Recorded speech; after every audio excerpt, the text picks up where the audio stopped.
Yeah, so first off, there's a lot of news that's come out in the last 2 days. We're not going to get into that because I think the NFL over the last 2 days, it's been super crazy. Um, okay, Shane's audio needs. Oh, okay. um, Shane, would you do me a favor and just try talking real quick? I want to make sure that they can hear you now.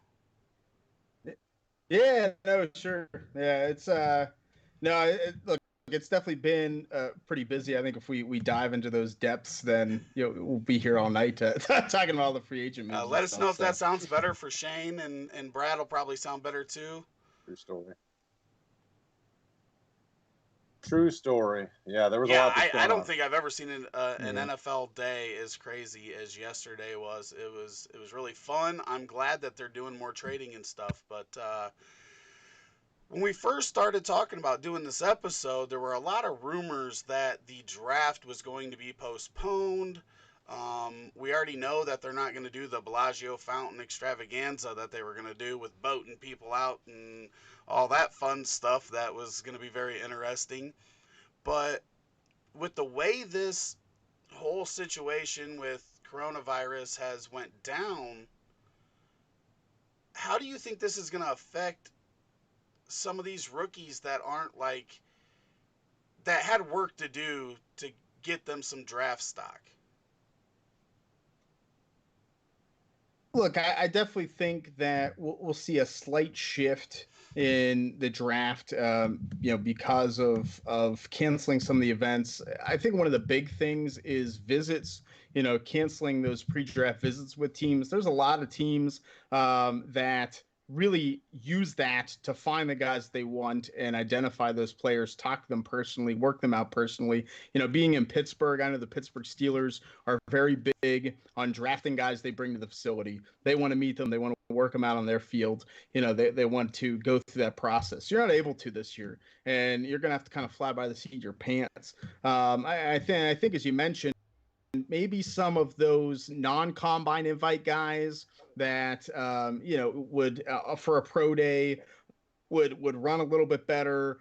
Maybe it's kind of a flash in the pan, a guy. Hey, maybe I'll take sixth, seventh round because three, or those are players that may fall a little bit. Maybe you don't want to take the risk as much anymore, and you leave them to undrafted free agency.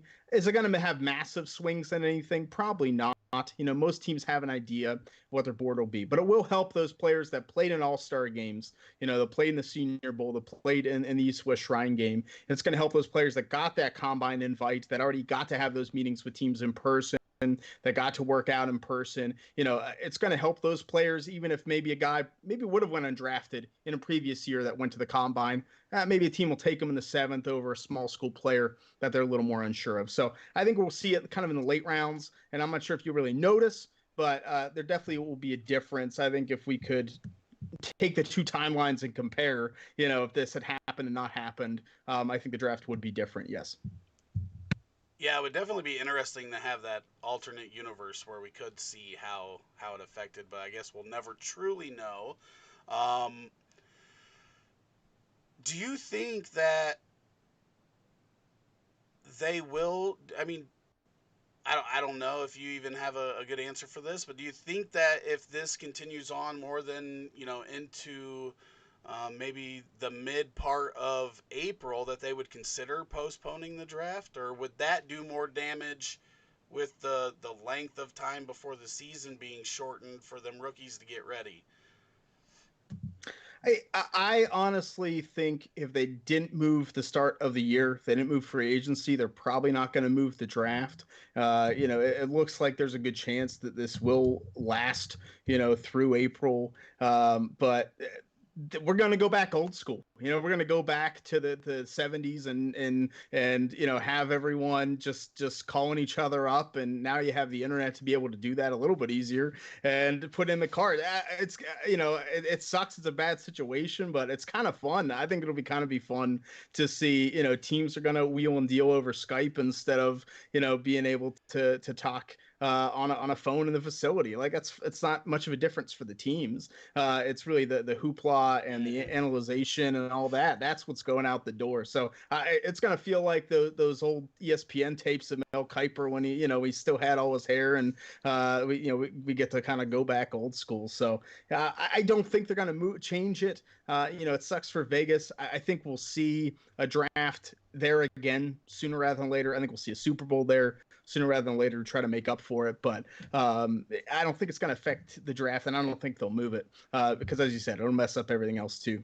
Well, and I know they sent that communication out that they're going to try to utilize technology to better serve the draft this time. I think it could open up to some cool behind the scenes type stuff, like maybe they utilize the war rooms cams a little bit more and do some of those things. Because quite honestly, times have changed. Let's go a little bigger and have a little more fun with it. I mean, they've already sent some emails out. I know I had gotten an email of some sort maybe in the last few days or so that said they were not postponing it.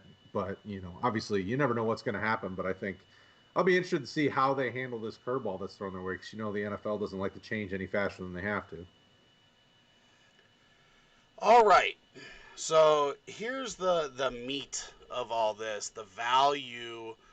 That section was supposed to be a lot longer. I'm glad we're not going to really need to go that deep. Did you have a specific player that you're worried might not get to showcase himself enough to get work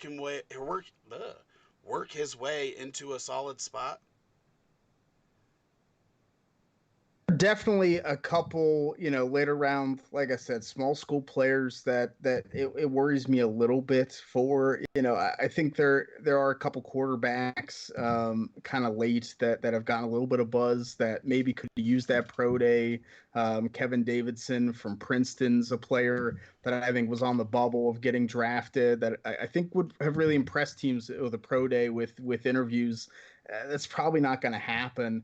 There's a couple, a couple decent running backs and receivers. A guy whose name has been on Twitter a little bit, Pete Carrero from Monmouth, didn't get a combine invite. He's a player that I think actually is a pretty good running back, shifty in space.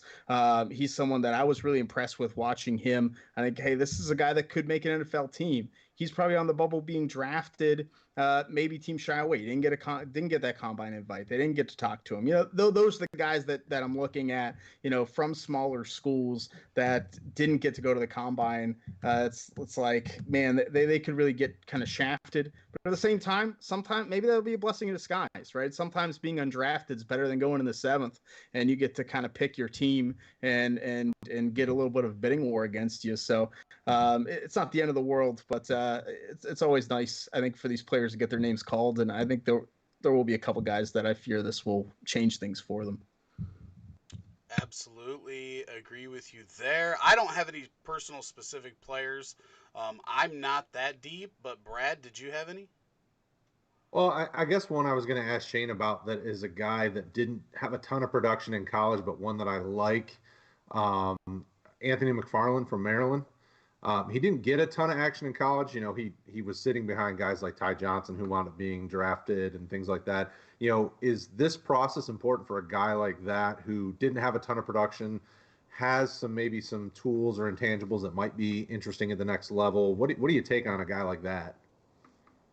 I don't think it's going to hurt Anthony McFarland much at all because he had that offseason productivity, in terms of the combine. Like that, he got to go to the combine, had a really good combine, and I think you absolutely worry about it, right? If they didn't have the in-season production, if that film isn't quite there, and McFarland, there's some large stretches where he's not playing, where Javon Leake's playing, and you don't get to see him. But I absolutely think that he's going to get drafted in the 2nd or 3rd round. I think he was there already. So I don't think this will hurt him too much. I actually think there's going to be a number of teams.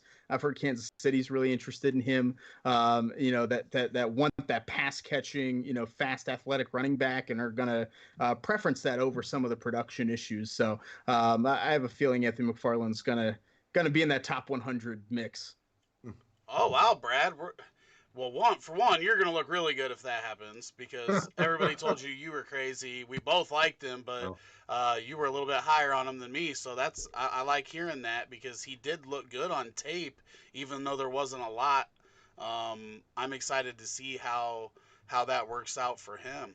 All right, Sure. well, I think the most important part of this whole episode is talking about the research process, especially for, most of us, we can't go to the facility or any of the events and see these guys live do anything. How do you start your process when you're evaluating and maybe it's different by position? What is the first thing that you do for these guys? And let's say I think a good portion of people watch college football, but uh, they're not really looking at them as prospects at that point. They don't start until after, the NFL season gets over and these guys are announcing that they're coming into the draft. So if you were at that point and you were starting there, what would you do? I think if you're starting now, if you really want to watch these players and try to evaluate them, to me, you have to find a process that works. What I like to do now, obviously, I start way early. Like I have, players listed out starting in high school that I've watched. Film, whether it be the Army All-Star game, other things. And so, I start to develop a list just through college. If even if you're watching college a little bit, if a guy catches your eye, write his name down. That might be valuable for you in 2 or 3 years. Be like, hey, I want to go back and watch this player. So I kind of use that as I watch games, and I watch college football, nightly, 6-7 days a week for about 8 months. And so I try to cover as much talent as I can. If you're starting now, then you kind of have a leg up because you're going to be able to find lists out there, whether it be at a place like Draft Countdown or places like ESPN. Right? You're going to find decent lists of prospect rankings. So you have kind of a name list to go off of, and I think you want to take those players and I definitely evaluate each position differently. Um, I think a lot of the things that I want to look for is, for the quarterbacks, there's certain boxes that I want to check, right? You want to see if a player has the arm strength. That's an easy one, right? You can kind of see not only can they throw deep passes, can they put zip on the ball. You're looking at ball placement when they throw it. You're looking at pocket presence. You're looking at pre-snap reads, how they're reading the defense, going through progressions. I have kind of a whole laundry list of things per position that I like to look for and evaluate players on. To me, I kind of give them a grade. I usually 1 through 5, and see where they kind of fit in. And that's usually where I'll start. And sometimes I like a guy more or less than other people that I trust, and that happens often, right? We definitely have difference in evaluating talent and how good they are. So I think just watch them. Watch them. Key on those things. Ask people that you trust. Ask on Twitter. Ask on YouTube. Ask on social media. If you have people that you follow, ask them what they're evaluating. If you're unsure what to evaluate, we can go through each position. I'm happy to do it and kind of go through my list. But I like to grade, and then I think you take those grades and start comparing, kind of make your list. And then kind of the last step of the process that I like to do is go out there and see what other people are listing, right? So is there a player I have a lot lower than almost everyone else? Is there a player I have a lot higher than almost everyone else? And that's okay. But then that makes me want to say, okay, I want to go back. I want to watch a couple more games. NFL teams aren't going to watch every single play of this player, right? It's usually not going to happen. They're going to pick 3 to 5 games. That's what they're going to evaluate. They're going to try to pick their best game and their worst game statistically, and you're going to try to look for them playing the best talent that you can find in between that. So that's kind of what you want to try to watch. And a lot of those resources are online. You can go back and watch those things. Stay away from highlight tape. That's not going to help you. Highlight tape, everyone looks like a top 5 pick. I can pull plays from guys that never got a sniff on a practice squad, and I can make you think that they're a top 5 pick in the NFL.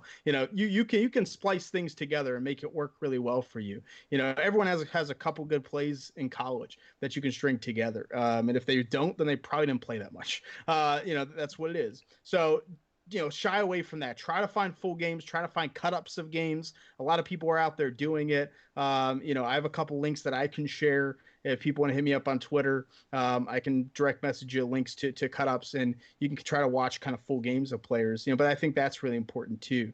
So get that evaluation. Look at where people are different. I like to go back to the tape and see if I'm really different on a player. Am I going to stick to my guns? Is there something I missed? Sometimes I feel like I missed something. Sometimes I feel like I didn't. And I'm going to stick by my evaluation, and it may be right or wrong. But I think that's the way to do it, is don't kind of just blindly, follow people. There's a lot out there. There's a lot of advanced analytics out there that I do like to look at and compare to what I watch on film. I think there's a lot of complex pieces to this game, but nothing's going to beat your eyes, and even if you feel like you don't have a lot of experience in this, you just watch football casually, you've watched football, you know the difference between a great player and a not great player. And I think when you start to put a method to, what you watch casually, it kind of can come naturally. I think anyone can have, scouting and evaluating talent. I think people can do that. You just have to kind of commit to it and keep getting better. That's what it's about. So that's kind of my process in a nutshell. Like I said, I'm happy to go more in depth if you want to, position by position, for those offensive positions, especially, is what I focus on now for fantasy. But that's kind of it. Sorry, it was a little long-winded, but that's that's days, so. Yeah, that's great information. I want to remind everybody that's watching, if you have any questions, make sure you drop them in the chat, and we'll make sure to answer as many of those as possible. Brad, keep an eye on Facebook, because those messages aren't coming in if you see anything over there. I would like to know a little bit more about specific things for specific offensive position skill sets and whatnot that you're looking for. And then another question that I've got is, you're watching these guys from high school on. How much is the combine and pro days going to affect your opinion on a player when that time comes? Start with that second part. It definitely is a piece to the puzzle. People that completely neglect it and say, "Oh, this doesn't matter," I think they're being disingenuous, because there's no other place where you get to watch every single player in the exact same environment doing the exact same thing. That's what the combine is. And to me, that's valuable. Does that mean it's the most valuable thing? Absolutely not. But is it something that can break ties? Is it something that I can say, oh, this player that I felt, on tape was very stiff. You can see him loosen his hips, receiver, loosen his hips and make sharper cuts. Is that something that maybe you can work with, right? That a coach could take and improve upon.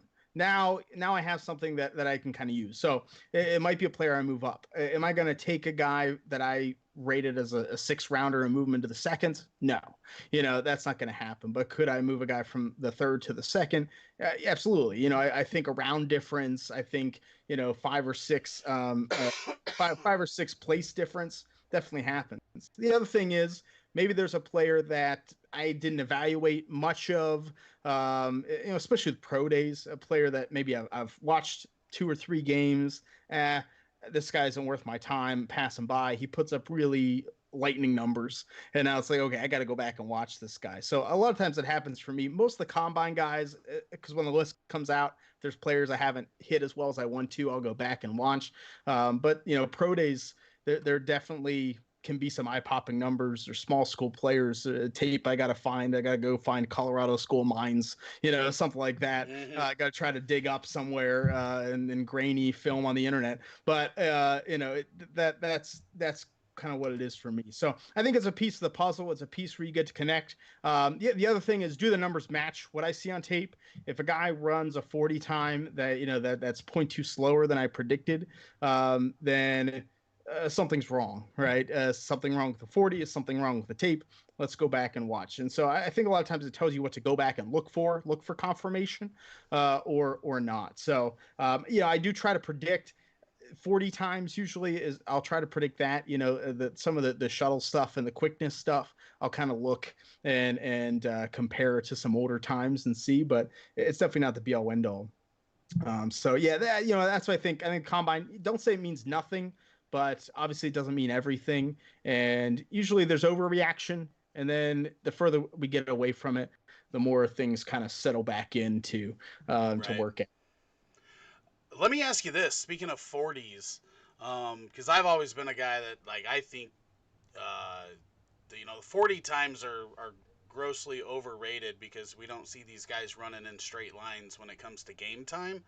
I like to look at the speed. Now, if somebody runs like way slow, then obviously there's an issue. But did AJ Dillon surprise you any with his speed at the combine, or did you see that on tape? Because I know that a lot of people were surprised by his 40 time because they thought he looked like more of a plotter on tape. It was definitely faster than I expected, especially at his size. I had him in the mid 4.6s, which is pretty darn good for a running back of his size still. Like, I thought he was athletic for his, how big he was. Compared to last year, I thought he was more Benny Snell, out of Kentucky that the Steelers drafted. I thought that was more what he was. So that 40 time definitely did surprise me. Made me go back and take a look at him. And, there are moments when he pulls away. I think it takes him a little more to get to that gear, than a typical running back, than a Jonathan Taylor, than an Anthony McFarland. I think takes AJ Dillon longer to get to that kind of top gear, but he does have that top 4 or 5, gear in him. And so it's like, oh, okay, that's not something I picked up on because, and I still don't have him, he's my 8th rated running back right now. It's not like I shut him up super high because I do still feel if I had him at kind of a 4.6, that's probably, kind of what he plays more at, especially in terms of short area quickness. I still don't quite see it. Maybe his upside's a Derrick Henry, where you can use that size and that athletic ability to your advantage, but a lot of those bigger guys can't. So I definitely moved him up because I think going back, I evaluated him, say I had this guy way too low. I think I was being a little too harsh on him because he was bigger and felt he was slower than he was. But like, as you said, the 40 time and the workout numbers, he's not going to be a top 5 back in this class still. Brad, did you have anybody that stuck out to you at the combine, or do you have any opinions on AJ Dillon and what Shane was saying there? No, I mean, I think, Dillon's one of those guys that it's got to be the perfect situation for him to really maximize his value. And Derrick Henry's probably the closest comp we have. The guy I'm more interested in is a guy we see consistently going high in superflex drafts coming off a major injury. So Tua, we know, went to the combine, did medicals, got a lot of smoke screens, a lot of things like that. Historically, looking at those type of injuries coming back, it's hard to really pinpoint if he's going to be back to pre-injury form or not. In all the evaluations and everything you've done, and I'm doing this in honor of our Superflex guys that are out there. Even today in a mock that I'm doing, Tua is still going at the 102 after Burrow. What's your take? What's your gut tell you? What are you seeing? What are you thinking? What do you believe longevity-wise can happen with him? I'll say before I answer too, like, I'm in the same situation. I have the 1, 1, 1, 2, and 1, 3 in the Superflex rookie draft. So I'm gonna have to make the same decisions here. I think what Tua is going to be, and it's not just the hip injury, but he's now had multiple, leg injuries, his ankle, lower leg injuries. I think what we're going to get with him is a great player. I have faith that he's coming back from that hip injury well. You know, when the comparisons to Bo Jackson were made, Bo Jackson played on that hip, you know, for months. And so for Tua to immediately get medical treatment, he's probably going to be fine. I think what we're going to see is a really great player that is going to have durability issues. I think that's been evident. So now it comes down to, what does that mean to you? You know, in a fantasy league, what's that worth? I'm definitely a player, a fantasy player who downplays injuries a bit, especially in Dynasty, because I feel like I can have a suitable replacement to replace that talent. If I get Tua for 10 games a year every year, and he's a top 10 fantasy quarterback, that's 1-2 for me, and that's perfectly fine with me. I'll replace those 5 games, 5-6 fantasy games with someone else. But it is a fear, it is a fear, because we've seen injuries derail players' careers, and there's that fear is definitely there with him, because the injury history. But he is such a sharp player, a sharp mental player, that I think that's the key. If we were talking about a guy who was, a Lamar Jackson, who, really used his mobility to his advantage. If we were talking about, not to go on the other end of the spectrum, but Jamarcus Russell, who the mental side of the game was definitely not his strong suit, right? He was drafted number 1 on a huge arm and big size, and he had a big injury. Now it's like, I don't know if this guy can adjust to that, right? I don't know if a mobile guy could adjust that. I think Tua has the mental acuity to still be a really good quarterback, to read defenses, to go through his progressions, to his ball placement is impeccable. I think that is going to sell him as an NFL quarterback. I think it's going to give him success. So I don't have too much fear. He's still 1-2 for me. I'll take Burrow first. I think Cincinnati's actually a good spot for him, and I'll still take Tua second in my super flexes. All right, what do you think, Rick? No, I would agree with everything. Going back to the specifically the hip injury. Not only did Bo not immediately get that fixed, they didn't even know what happened to him for a long time. But we're also, that was what, 89 when that happened. So we're a little 20 some years past and 30 years past, and there's a lot of stuff that's happened in medical since then. So I think the treatment, on top of it being quicker, definitely helps him in returning. And it seems like everything's been glowing so far, which obviously we never know. This time last year, we thought Andrew Luck was on his way back, and we know what happened there. So those injuries are scary. I'm also somebody that downplays them. Brad will tell you. I always tell him that he worries too much about them. I think if we met in the middle somewhere, we would probably each be in a better position. But yeah, I mean, personally, we're talking about the guy that, up until that injury was the 101. He's the person that we may be talking about going to Cincinnati if that injury doesn't happen. So we know the talent is there.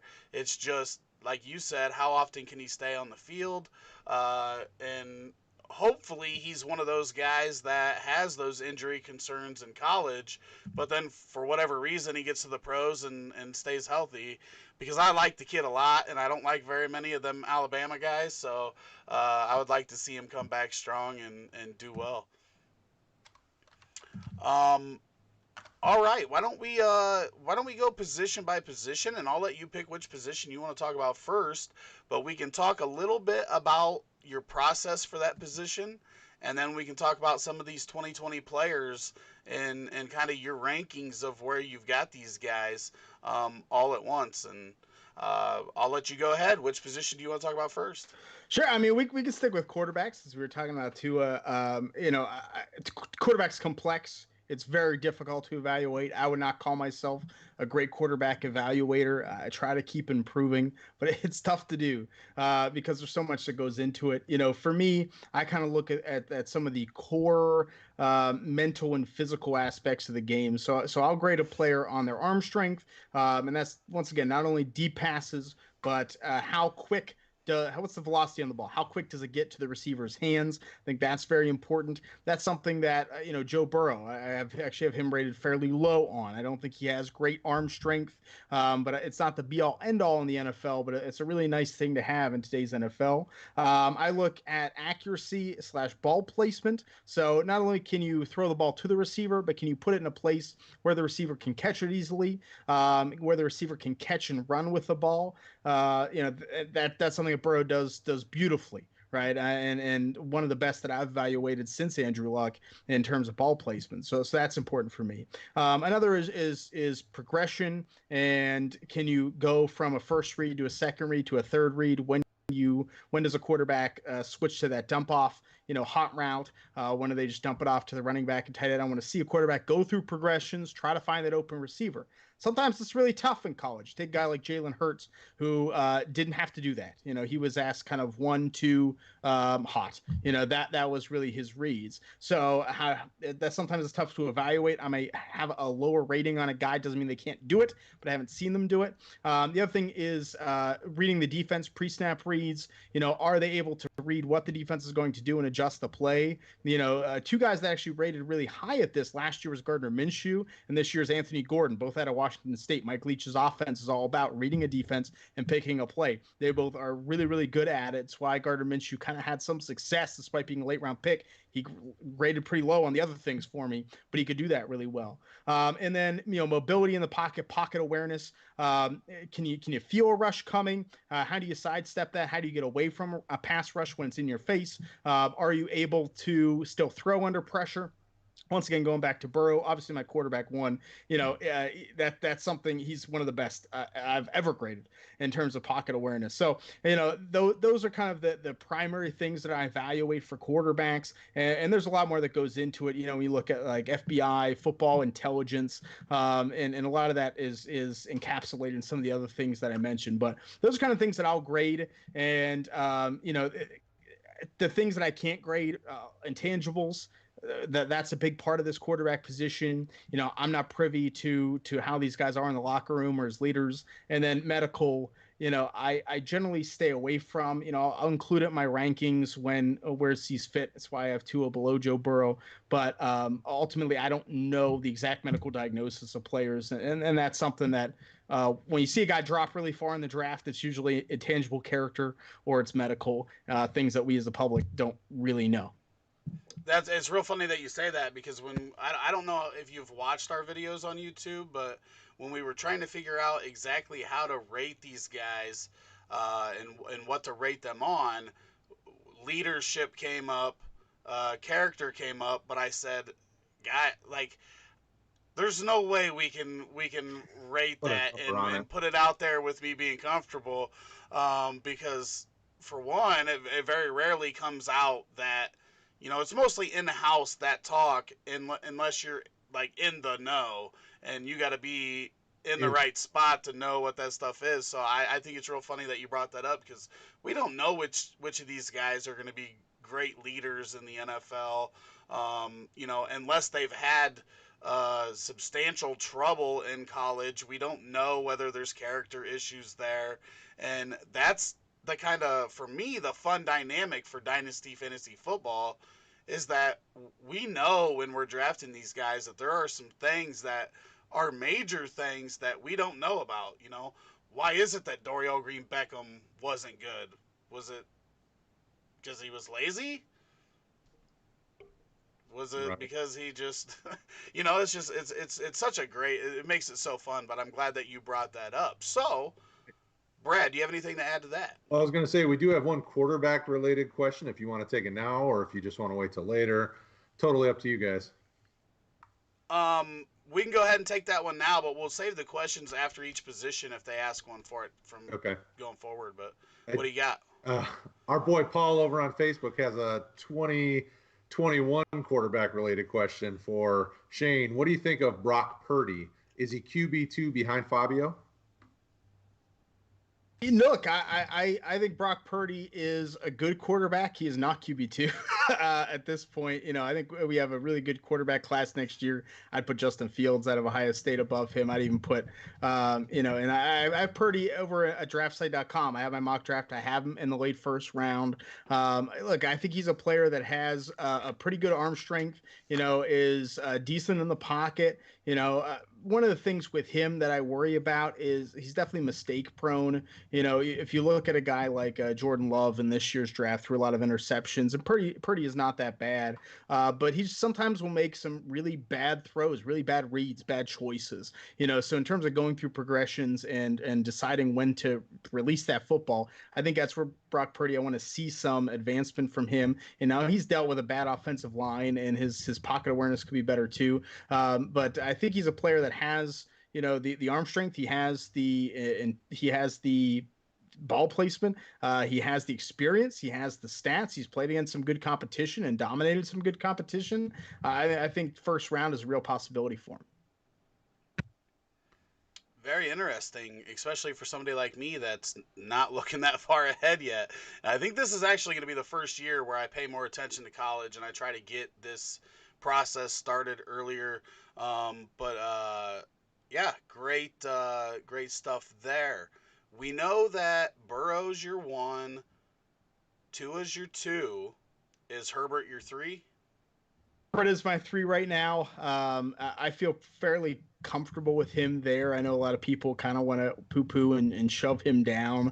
I think sometimes it's just out of he's been a name that's been in this conversation with Tua for so long that is he perfect? No. Is he as good as those top 2 guys? No. But do I think he has a decent arm strength? Do I think he makes good decisions? Have him go through progressions and read a defense? I think his football IQ is pretty good. I think he can get the ball downfield. I think his ball placement leaves a little bit to be desired. He definitely throws some ducks at times, but there's correctable issues. When I look at mechanics, you look at his drop back and his footwork. So it's something I didn't mention before, but definitely something I take a look at with quarterbacks. I think there's a little bit of cleanup to do. He has a lot of wasted motion, wasted steps a lot of times. So I think he's a coachable player with a lot of upside. And to me, that's worth a top 10 pick in the NFL draft when you're talking about this draft and quarterback needy team. So I'd really like to see him in LA with the Chargers. And I think he's a top 10 player. Where would you feel comfortable taking Herbert in a super flex draft with all positions factored in there? It's a tough call. To me, I'm looking at him mid first. I think after those top 2 quarterbacks and the big 3 running backs, I think I'd start looking at Herbert. So the 1.6, 1.7, depending on your needs, I think I'd put him with Judy and CeeDee Lamb kind of in that tier. I think those are guys that you want to start considering that mid first round. And but if you're quarterback needy, I wouldn't fault you for taking him 1.3. And if you're not, I wouldn't fault you for letting him fall to the 1.10, 1.11. So sounds good. Brad, you got any thoughts on that? I've always been a big Herbert guy. I've got him in Devy spots, thanks to Paul, who's watching. Whether it's a pity trade or not, I still will take it. I love Herbert. I think, unfortunately for him, he's always kind of been a golden boy. So I think, once he gets to the NFL, he's going to have to up his game for sure, just because of, a lot of the stuff Shane said about him. But I'm a big fan. I think he'll have a nice long career. He's got enough wiggle to his game to be able to get out of the pocket and get away from pressures. And, I think his deep ball is better than originally. I didn't really think of him as a deep ball passer, but his deep ball isn't terrible. So I think he'll pan out pretty well. I like his character. My worry is he vocal enough to really lead a team, because he has a lot of the same, you hear some of the same stuff with Marcus Mariota coming out. Well, he's kind of a quiet, reserved guy, and people are still worried because he's quiet and reserved, and now he's on his second team in the NFL. So, that's kind of my concern with Herbert is he going to command the offense like an NFL quarterback needs to? But I like him a lot. I'm willing to take the chance on him. No, Shane, Paul, we're not talking IDP. Shane, any other thoughts on Herbert? And if not, who do you have at number 4? And is this person going to be a first-round NFL draft pick? So my number 4 is a little bit off the beaten path, I think, at this point, but was a top 5 guy for sure earlier. So I actually have Jake Fromm from Georgia as my number 4 quarterback. He's not going to go in the first round. You know, I have Jordan Love out of Utah State as my 5th, and he will probably go in the first round. But yeah, I think Jake Fromm is a safe, kind of a safe bet. He's a player I'd like to see on the New England Patriots, you know, because you have a player that has had 4 years of experience, you know, kept out Jacob Eason, another draft prospect in this draft from playing at Georgia. He's played in a big program, beaten SEC defenses, some of the best ball placement and accuracy that I've seen. He reminds me, and this is not a good comparison, I guess, now with his with the NFL, but he reminds me a lot of Josh Rosen, you know, at UCLA, where I think they were similar. Not their arms not good, you know, not quite good enough for the NFL. That's the problem with Fromm. That's why he's going to fall to the second or third round. But I think he has a lot of those other things that you look for. Good footwork, does really well reading a defense. He's played in a more pro style at Georgia, and has that ball placement and accuracy. I think the one thing we've seen in the NFL is if you have accuracy, if you can put the ball where receivers can catch it, you're going to find a job. Is he going to be, you know, a top 5 NFL quarterback and turn into Russell Wilson? No. Can he be a suitable starter? I think so. And that's more than I can say about the other quarterbacks in this draft. So I think there's higher upside guys. And my next 3 are much higher upside. I think Jake Fromm's a safe bet to be an NFL quarterback, at least a spot starter, if not a starter, you know, Andy Dalton-esque for a long time. So I like him in the second or third. Brad, you got any thoughts about Fromm? Yeah, I mean, I trust Shane's judgment on Fromm. I'm not. And the tough thing is, you get to this point in the offseason, and as we've started dabbling into the rookie ratings and reviews and some of those things, you see some of those guys like Jordan Love and Eason where they have something that stands out about them, whether it's athletic ability, big arm, and you're like, ooh, I think I like that for the NFL better than a guy who's just kind of good at some things and average at other things. But I mean, Fromm, I thought kind of was more like a backup in the NFL just because of how many quality quarterbacks have come out over the years and how many are coming next year. And, you know, but he certainly, if he could get in the right spot in New England, like as we've seen free agency play out, and that seat in New England is just sitting and Jarrett Stidham's the only one sitting there. And I don't think he's a starting quarterback. No. You know, I'm like, okay, well, if they do something like that, that excites me. Like I would draft him, you know, in the late first, early second of a super flex draft if he landed in a spot like New England, because look what they've done with another guy that wasn't supposed to have a huge arm, and you know, he had 20 plus years and many Super Bowl rings later. So, you know, I don't argue. I think Shane's right on the money. You know, if he gets in a spot like that, it's awesome for him. What do you think, Rick? No, I agree with everything. He was a guy that when I watched, I thought looked good at just about everything, but didn't really like wow you with any one thing, and look like a guy that could be either, you know, a top end backup in the NFL for a long time with some success with spot starts, or potentially a guy that could manage an offense, but probably wasn't going to win you single-handedly win you a lot of NFL games. So I think we're all pretty much on the same page there. Jordan Love, you said, was your 5th, and you said the next 3 guys had more upside. You don't have to go into detail on these 3 guys, but who are those, or who are the other 2? Because we know Love's the next one. Yeah, look, Jordan Love, I like, he has upside. He'll probably go in the first round because of you know, of that big arm and et cetera, et cetera. But then my next 2 is Jalen Hurts out of Oklahoma. I really I'm liking him more and more. Basically, the more I've watched, the more I've liked out of him. If you can put him in a system that works to his talents, I think he could be very good. So I think he's going to be a second round pick. And then Jacob Eason out of Washington, really just has the big arm. I mean, that's about it. You know, I grade him low on almost everything else. And so it's kind of a developmental prospect for me. But teams seem to fall in love with that. Now, that being said, I've been right, I feel like sometimes about players like this, like a Blake Bortles, who, I mean, I guess he's still in the league, but I don't think he was worth that draft position. Or, I've been wrong. Drew Lock is a player I didn't like at all, and he looks pretty darn good in the NFL. So Jacob Eason with development, maybe that upside's there.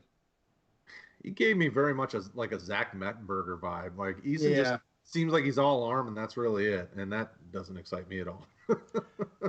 All right, I know that people are going to be wondering this. So those three guys there, where do you think they should be going in Superflex drafts? Whew, yeah, that is the $1 million question. Look, a lot's going to depend on draft capital. Where are they getting drafted in the NFL draft? If Jordan Love goes in the mid first, now I think you have to consider him in that early second of a super flex. I think it's always kind of a money spot where if guys, Josh Allen is a player that people I don't like him. He's drafted in the first round. He's going to start. You draft him in your second round of your super flex if he's still sitting there. And you never know what you can get. You would have gotten a really good player. So if Jordan Love goes in the first round, you take him at the top of the second. The other ones, Jalen Hurts, I think is really intriguing to me. I'm probably definitely going to gauge his value, try to get him in that late second round super flex mix. Eason, I'd probably just pass, hard pass late in the draft. And then Fromm, depending where he ends up, I think you're going to be able to maybe even get him in the third. And I think that could be a real steal, obviously, if I have him above the others. So. Absolutely great stuff. Brad, do you differ in that spot at all with any of those guys? No, I mean, Hurt, of all the guys that he mentioned kind of as the question marks, Hurts is definitely my favorite. I think he could, but he's a guy that I don't think should get on the field this year. Like, he definitely needs to sit and continue to develop before he gets on the field. But no, I think those are all pretty solid spots. And, and the mocks that we're doing right now, I mean, that's what you're seeing. Some of those guys are falling. Eason, I think we're into the fourth round now, and Easton's not being touched, things like that. So kind of agrees what the community's seeing. Quite honestly, you said that, Hurts should sit. I really don't think that any of these quarterbacks in this draft should start right away. Burrow's going to because he's going 101, but I think all these guys could benefit from sitting to start their careers. With Burrow's obviously a lot closer to being ready to start, but obviously this NFL is a different ball game, even if you're playing in the SEC. But past that, Shane, do you think any of these guys are would you feel comfortable throwing them in any of them in their day one? I mean, I don't know if you ever feel comfortable with throwing a rookie in day one, but I think Burrow and Herbert are ready enough. I think they'll both take their lumps and have some bad games. But I think them, and if Tua was healthy, I think he would be too. After that, I'm with you. I think all those players after that really need to sit. I think if a guy like Jordan Love is thrown in week one, there's going to be a big problem. And you never know. I think a guy like Daniel Jones last year, I think that half year really helped. I don't know, but I think that half year sitting really helped him, made him better. I think that's where Jordan Love would be, at least a half a year of learning the NFL before you toss it, or he's going to throw Jameis Winston type interceptions. That's what's going to happen. Yeah, Tua's definitely, I would say Tua was ready if he wasn't injured. He would be my guy that I felt most comfortable putting in there day one. If it wasn't for that injury, now I would basically redshirt him a year and let that heal completely and let him get some experience behind a veteran quarterback if it was my franchise, but obviously it's not. So well, and I have a question. I have a question for Shane on the Jordan Love. So, we saw him turn over 11 starters in between the last season. I mean, it looked like in 2018 we saw a much different quarterback out there. What's your kind of take? Is seeing that many starters turn over make that big a difference, or was it him kind of taking a step back in his development? It would make that big of a difference if it was just early season growing pains. But it wasn't, so to me, I think you look at that, I'll give you a pass early in the season if you're adjusting to new personnel. But honestly, more so in college than the NFL, you have more time with your teammates. You should be able to gel come week one and ready to go. And honestly, some of his worst games were mid-season or a little bit later than that. So 17 interceptions, I just can't, Part of it was really bad decisions. Part of it was bad routes by receivers. Part of it was, just not making the right read. Some of it's on him, some of it's not. That's any quarterback. But there's just a lot I can't shake to say, hey, I'm going to take this guy in the first round. Yeah, the physical tools are there. He can move around. He's got the arm. His I think his accuracy is atrocious, and I think there's just so much work that needs done. To me, I wouldn't touch that in the first, and maybe in the second round if you feel like you want to take a shot on that upside, if he's sitting there. But oof, that's a big bargain for me. Good. All right. What position, or are there any other quarterbacks that you want to mention anything on first? That's good. Good. What position you want to talk about next? Yeah, well, let's move down the line. We can go running back. Let's do it. All right. So, how does your process for running back start, and what are you really looking at? And then go ahead and give us your top running back after you get done with that.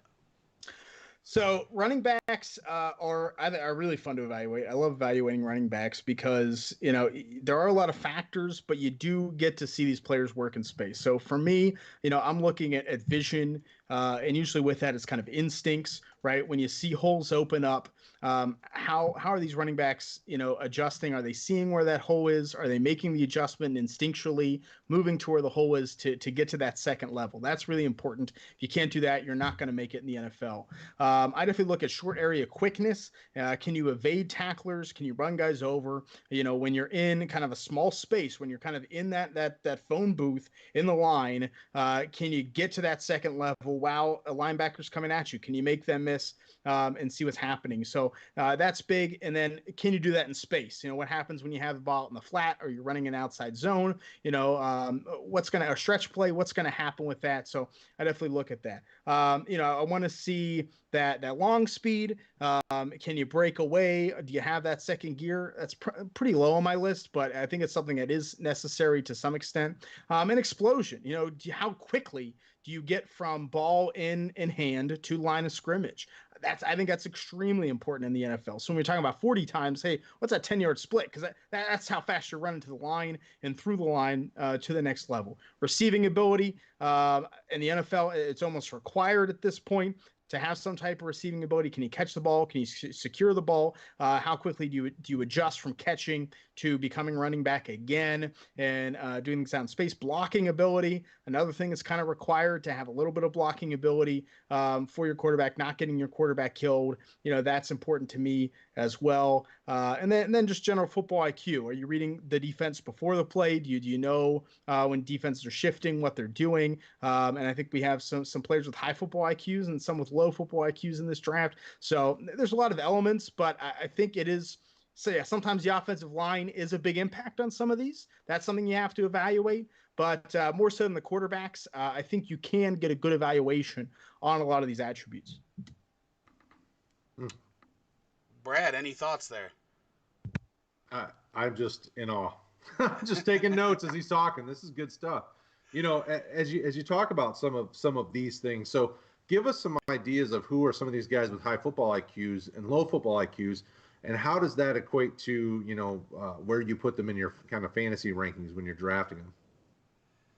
I think it's like anything, it's a piece of the puzzle. I think we've seen some players that aren't very good at football, be really good in the NFL, right? If you have that athletic ability and, are able to retain it. But, at the same time, I think it definitely breaks ties for me. If I see a player that I feel like is smart on the field, is playing smart, knows the game of football well, can read what a defense is doing, it really helps. I think some of the worst some of the evaluations I just really don't like to see is some plays I just cringe at are running backs that, that have that hole open or don't read that a defense is shifting and try to, still run at it. To me, that's kind of a low football IQ play.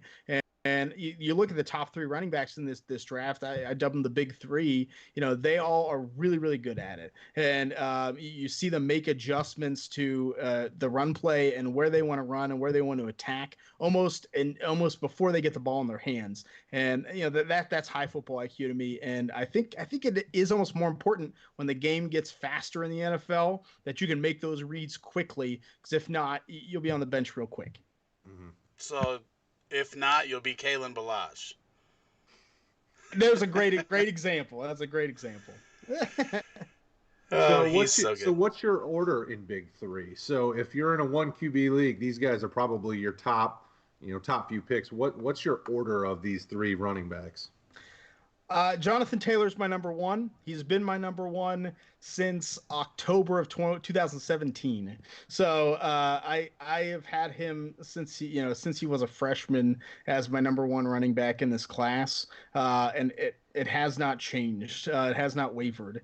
And people are questioning his speed and his ability. I was like, this is crazy. And then the combine happens, and everyone's like, oh crap, oh he's actually the fastest running back too, and now he's right back up there for everybody. So it almost hurt a little bit. I knew he was going to run that fast, but it hurt a little bit because I was like, no, I could have gotten a steal with him. Now he's up there, but he's one. DeAndre Swift is two, and it's, I mean, these guys are 1A, 1B, 1C. It's really just hairs between them. I think Swift is a little bit slightly better at everything than J.K. Dobbins is. I have Dobbins at 3.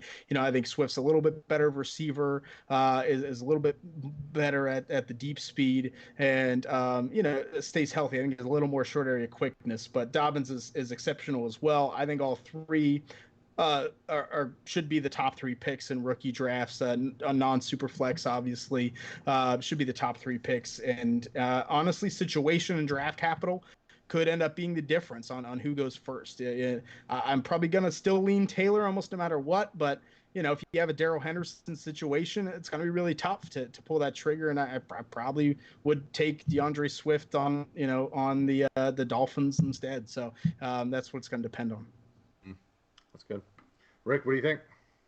No, I for one, I definitely don't disagree. Swift, my order's a little bit different, but like you said, I think it's splitting hairs. I do have Cam Akers in that. I like Cam Akers a lot, but the more I've watched Swift was the one that I was the lowest on when I first started watching his tape. I felt like he had better vision than Ronald Jones, but I felt like he went down really easy when he did get touched early, and that worried me a little bit. But the more that I've watched, his athleticism, I think puts him in a tier ahead. So those 4 guys for me are like so close, and like you said, if one of them would end up in Kansas City or Atlanta or Miami, one of those places that really need one, I could easily see me switching my ranks because they are so close. And I'm not a guy that like looks at landing spots as heavily as a lot of people do, because the NFL is changing so much faster than it ever has. I don't think yesterday we thought David Johnson would be in Houston and Hopkins would be in Arizona. But yeah, for me, those are the 4th guy. Is Cam Akers your 4th guy? He is, and I think it's possible that he goes above one of the top 3. I think you're right. He's a tough evaluation. I think like anyone that's watched him, you know how bad that Florida State offensive line was. You know how he had to make his way. I mean, and he was a guy like first month, freshman year. I was like, this is the guy, right? I had him above Taylor, and then watching Taylor a couple more months, I was like, oh, okay. But they were kind of 1A, 1B as freshmen for me. I thought these 2 were the best 2 running backs in the country. And Akers may have been, but we just kind of lost that. And I think what gets me is not just this year, but the year before with him. I thought he was not good. I think it wasn't just the situation. And maybe it was injury, maybe it was, frustration with that offense, but he wasn't evading tacklers, and he was making mistakes behind the line of scrimmage, and this year I thought he was much better. And I think he's worth that 4th spot. Absolutely 100%. He has the athletic ability. He has the pass catching ability. He's very smooth and natural. He can make guys miss in open space, but man, it's a tough evaluation when those defenders are barreling in on you. I thought he did well with what he had. And like I said, 2 years ago is what gives me a little more pause because I thought he played poorly. I think that poor play is in there. It's just going to be about unleashing that potential with him. So he might be the second or third running back off the board. It would not surprise me in the NFL draft. I will, unless the situation's really good, I'll probably still take the other three over him in rookie drafts. But I think he is close enough. Brad, what were your thoughts on these four guys? Are those the four top guys for you also in some sort of order? Oh yeah, I mean, when you look through the class, there's really not much to. I mean, you really can't argue guys like Clyde Edwards-Helaire, some of these other next tier type backs being able to slide their way in. I mean, these guys are they're just so good. I mean, their profile, not only athletically, but their production. I mean, they're, just the way that they play. I'm like, it's hard to knock them. One guy I do want to ask you about is a guy that, outside of Anthony McFarland, that I've been kind of bumping quite a bit. And he's another one very similar to Cam Akers, where the offense around him was brutal. Josh Kelly over in UCLA. What do you make of him? Is he a guy that you have any interest in? Do you think has the ability? I think he's got a really nice athletic profile, but I think the offense kind of limited him. But I think he had over 1,000 yards each of his few seasons that he's been there. What do you think of him? Okay, I'm with you. I think the athleticism is absolutely there. He's a player, 2 years ago you watched and you felt like, okay, this is someone that can compete for the higher running back spot. And, each week this past season, trying to tune in, it's like you said, the offense was bad. And ultimately, I have him as my RB15 right now. I think he's a late round pick. But based on that athletic ability and the production, I think something could be there for him. I think vision is a big problem for me. I don't think he's firmed up on finding the hole and hitting it quickly. When the hole is there where it's supposed to be, he does really well, and that's when he has some of his bigger plays. And as we saw this past season, holes almost never were where they were supposed to be at UCLA, and that was a big struggle for him. And even when there were some plays like, he could have made something happen. There could have been 5 more yards here. There could have been 6 more yards here. I do think he goes down a little too easily, and I wonder if he's going to be able to shake defenders. But I think he's a player that if he gets a chance, like a lot of running backs in the NFL, if you just get that shot, you can have production. I think Joshua Kelly's a player that can have that production. I liked what he did at the Senior Bowl. I liked what he did in drills. So I think the potential is there for him, but he's definitely a little lower on my list. Brad, you looked so crushed when he said my running back 15. Brad looked like, oh man. Hey, you know what? He liked Anthony McFarland. 1 out of 2 ain't bad. Anthony McFarland's my RB6, so it can't be that bad.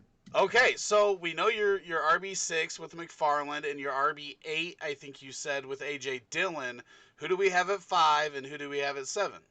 Yeah, so 5 is Clyde Edwards-Helaire from LSU, and it's always tough, I think, with that 1 year of production to be able to say, hey, this guy's legitimate. But I think Helaire is going to be a pass-catching running back in the NFL, and just the way that he's able to evade tacklers in space really excites me. But I do worry about that 1 year of production. I'd like to see a little more than that out of running backs. 6 is McFarland. 7, I have Keyshawn Vaughn out of Vanderbilt. I think he'll go a little bit lower than that. I think he'll go after an A.J. Dillon. But, Vaughn is just like a lower your head, tough, keeps those legs churning kind of player that I love, that the NFL is kind of shying away from, I think, a little bit more. But he's someone I think can carry the load. He catches passes well. He's a really good blocker. He's one of those players that he reminds me of old throwback to Rudy Johnson for the Bengals back in the day, who could catch passes, who didn't look like he could catch passes, but he was a good pass catcher, fantasy productive. He just kind of kept producing. And so they had to keep playing him. I think that's Keyshawn Vaughn. I have Dillon at 8. 9, I have Antonio Gibson out of Memphis, receiver, who's going to, I think, should be turning running back as a 4-3 player, exciting. And then 10, his small school guy, I'm a lot higher on than a lot of people. James Robinson out of Illinois State, I think is a legitimate multi-back. He reminds me a lot of David Johnson coming out, where he can catch passes. He's tough, extremely productive, broke records. Just insanely productive. And Illinois State's a pretty good program facing good teams. So he's a player to look for. He'll probably go late, fifth, sixth round. But I think he's a sneaky play for your rookie drafts. Nice. I like that. Any other sneaky guys that you like?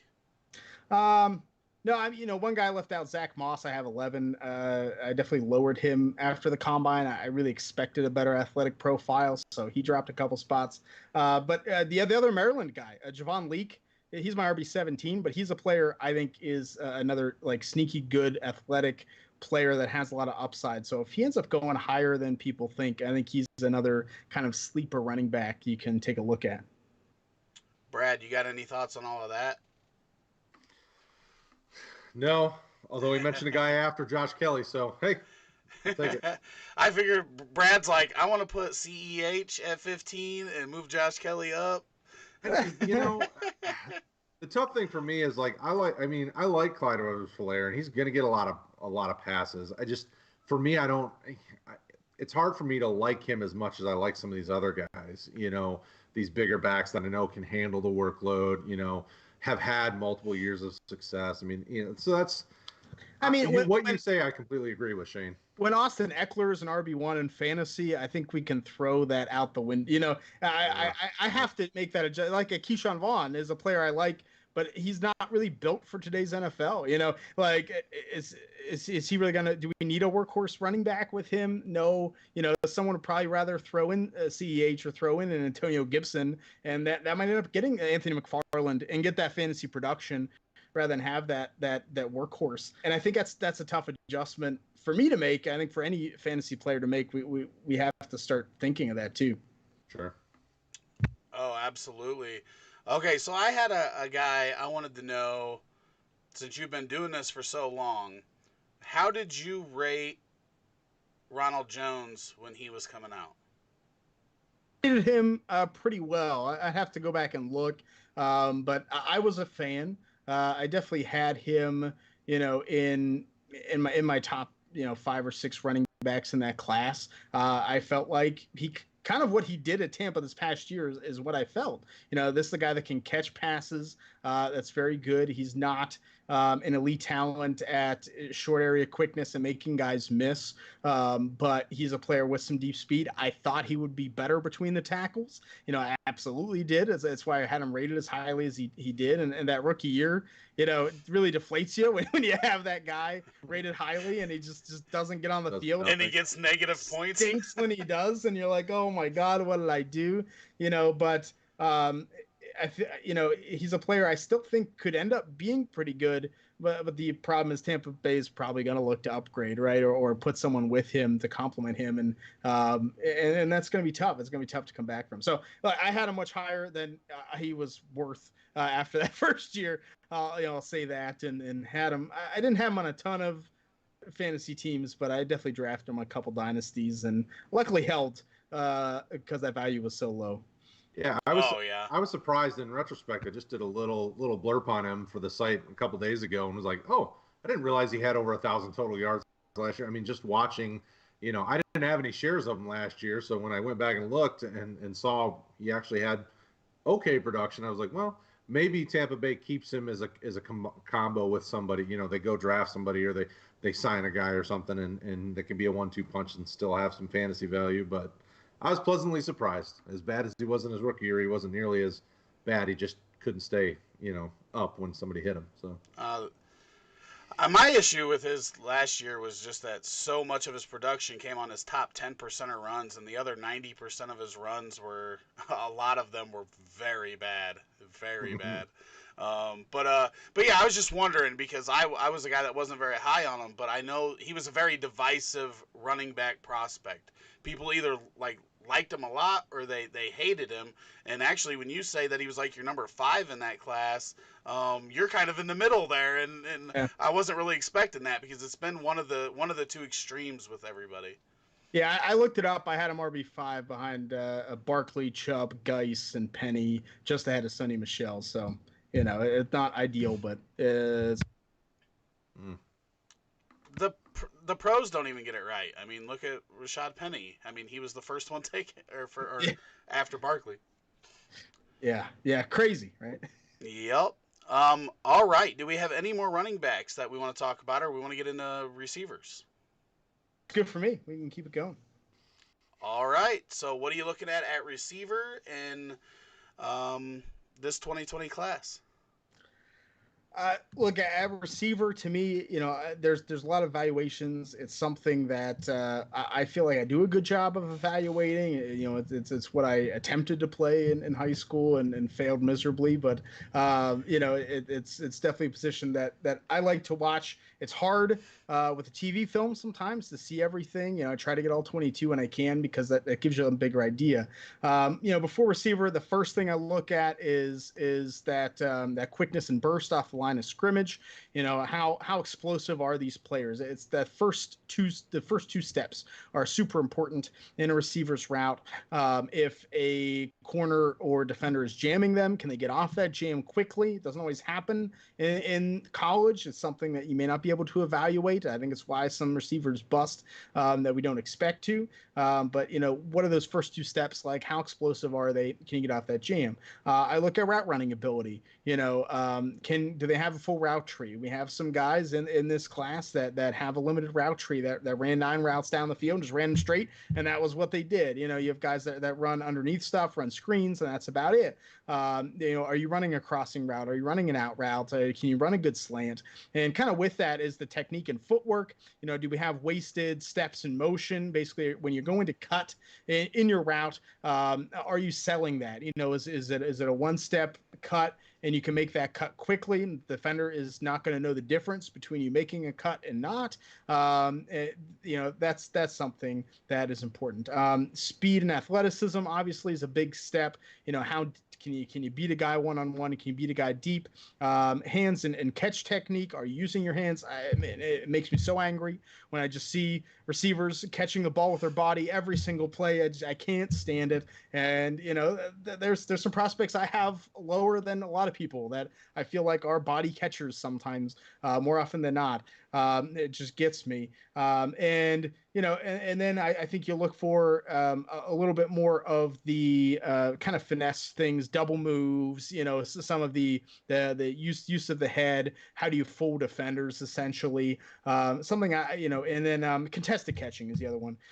Basically, if you're one-on-one, are you able to beat a defender that's kind of in your back pocket? Can you box them out? Can you have that leaping ability? Can you make those catches? And it's something 5 years ago I used a lot. That contested catching was super important. It's something I've kind of put less and less emphasis on as time has gone on, because honestly, in the way some of these offenses are working in the NFL and college, you don't see contested catches as much as you do. These quarterbacks are throwing receivers open. They're scheming to get receivers open. So it's something I put a little less emphasis on, but it's still important, especially in the red zone, if you want to have that impact. Brad, I just want to say, I feel like he's going to break my heart in this one. Like he did with your Joshua Kelly, I feel like my heart's going to get broken in this one. But that is all great information for the wide receiver. Brad, before we get Shane's rankings here, do you have any other thoughts on what he was saying? No, I think the thing that I struggle with the most with receivers is like I kind of bias guys, like if they're bigger, taller, little more athletic, like that kind of weighs heavy on me. Like I like those bigger targets with the big wingspans. But nowadays, like guys that like the guy that Rick is probably going to want to bring up and talk about, the smaller guys that have a really good route running ability, I'm starting to look at more and more and go, okay, I really need to think about these guys. Like back in the day, I would just say, all right, if you're 6'2", 6'3", and up, you're probably going to be on my draft board, maybe even a little higher because I know you've got a big target. So that's like you said, 5 years ago things looked a little different. I feel like, and especially this year as we've started looking at guys more, I'm starting to find myself liking smaller guys that are just better route runners more than I am kind of those big targets. But That's just kind of me so far. What I've been seeing. And that's a change in the NFL, because that last year definitely my misses were those players. Kelvin Harmon, right, is a great example of a player that like I really liked. I thought he was really good, but yeah, he didn't get separation. He couldn't get away from a defender, and like I said, in the NFL, I think they're moving away from wanting to throw up to a receiver and letting them do the work, right? Let them be open, and it's all about the yak. And yeah, that it's definitely an adjustment. I think I've made a little bit on this, but something I probably could still do better at continuing that adjustment. So, who is your wide receiver one? Yeah, once again, it's splitting hairs because I go back and forth. I think depending on the day, you could ask me, it'll be someone different. I have Jerry Jeudy number one. I fully don't expect him to go number one. I think CeeDee Lamb will go number one, and Lamb's my number two. I think these two guys are elite talents. I think Lamb is better after the catch. I think he's much better in open space, and better, with the yak and making guys miss. I think that's going to be his game. And like I said, the NFL is preferring that. I think Judy's a little bit better of a route runner. I think he has a much fuller route tree than CeeDee Lamb does. A little bit better hands. So I kind of give him the edge, but I go back and forth. The dynamic ability of CeeDee Lamb is out there. So, I love both of them. I think they both are kind of lower half of the first round picks to me. I don't think either are elite prospects. I think that there are issues with both. I think Jeudy could get more separation. I think Lamb could have a little more complexity in his route running and his ability off the line. But I think both are very good players and going to be wide receiver ones in the NFL. Brad. Let's just skip to the guy that Rick wants to talk about. No. I want to know. Shane's going to be the first one to talk about him, and I'm going to sit here and wait and cringe until we get there. Wide receiver 15? No, I'm just kidding. Yeah, if it takes that long. A guy that, and this goes back to my bias for the taller receivers, a guy that I really like that I feel like I'm probably going to be wrong on, is T. Higgins. He's not my favorite receiver in this class. I mean, I'm not going to add to what Shane said. Perfect. I love Jeudy. I love Lamb. T. Higgins is a guy I really like. I like Clemson receivers, it seems like. I was a big Mike Williams guy when he came out. Even with the injury, I was still taking him high first round. And Higgins' profile is a lot like Mike Williams with, his athletic ability, his big wingspan, kind of the big target. My worry is, his get off, being able to fight through some of those, when you were seeing him really fighting hard with a corner, sometimes it seemed like the corner would beat him, and that concerns me. But I love T. Higgins. What do you make about a guy like T. Higgins? Does he factor in up there at the top of the wide receiver class? I like him a lot too. I have him as my wide receiver 4, and once again, probably a little too high. It probably is. I don't think he's going to be the 4th receiver off the board, especially after his pro day. Just was not what I expected it to be. But like you said about Clemson receivers, I think it's for a good reason. Dabo Swinney has played the position. They know how to coach receivers to catch. I don't think I've watched a Clemson receiver be like, man, this guy's technique sucks. That's something that's really good. And I think YT Higgins, I think will be a little bit higher than maybe some of the other kind of bigger, slower receivers, is because he's so good at running routes. He is so good at using his hands to high point a ball. I think the first round is as out for him, and I have guys ranked after him I think will go in the first round. But I think if he goes round 2 or 3 and goes to a team where he can get some play, I don't think he's a bad pick. And I think it could end up being, he's going to be one of those players I circle, as a fantasy steal, because he'll kind of get ticked down the list, and maybe you can snatch him up in late 1, early 2 in your rookie drafts and be good to go. Rick? I can't argue with Higgins. The more I watch, the more I kind of like him. When I first started watching, I wasn't real excited, but then he's been one that's crept up my board in my ratings over the last month or so. My question is, who do you have at number 3? Because I'm wondering how long I'm going to have to wait here. You're probably a while. No. Number three, I have Justin Jefferson out of LSU. Did not see that coming, so I like that. I'm much higher on him than a lot of people. I think Combine backs up his tape. I know that Jamar Chase was kind of the talk of LSU, and rightfully so. That guy could be Julio Jones, but Justin Jefferson can get deep, has a great route tree. LSU's another school I think coaches up receivers really well. He's someone that uses his hands, extends to the football, and one of the big things with him I like is he rarely loses speed after the catch. He's really good at catching things in stride, and I think Joe Burrow helps that. But catching things in stride and not losing a step, and so it makes him really difficult to bring down. Even if he doesn't quite get that separation, he kind of gets that extra burst after catching the football. It's something kind of weird that I've noticed with him that I really like. I think he's going to go in the first round. I think NFL teams are going to be much higher on him than a lot of people who kind of pushed him to the side because he wasn't the wide receiver one at LSU. But Justin Jefferson, I think a big player to look for, and I think he's going to be insane. I'm praying he goes to Green Bay. I'd love to see him next to Devontae Adams. I think it would be a dangerous duo for a long time. That's Don't like listen to the NFC North say no. That's like he's double needling me there by me now knowing my guy's getting moved down, but not only that, but he wants to send this guy to my arch breaking my heart. What you'll learn is Rick is a Bears guy and I'm a Lions guy. So anything NFC North, you're probably my team's the doormat anyway, so it doesn't matter. But are you a Packers fan or do you just like that spot for him? I just like that spot. I'm a Steelers fan. I'm Pittsburgh, born, raised, living. So. I knew that. That was a dumb question. No, you're good. But no, I mean, I just want to see. I want to see him in that offense. I want to see him with a good wide receiver one. I think he could be, he could be Calvin Ridley in the NFL and be insanely productive. He's a guy like when you were talking earlier, when you see other people have guys way higher than you. And you go back and take a look, this is going to be a situation for me where I need to go back and look at Justin Jefferson more for sure. Brad, what are your thoughts?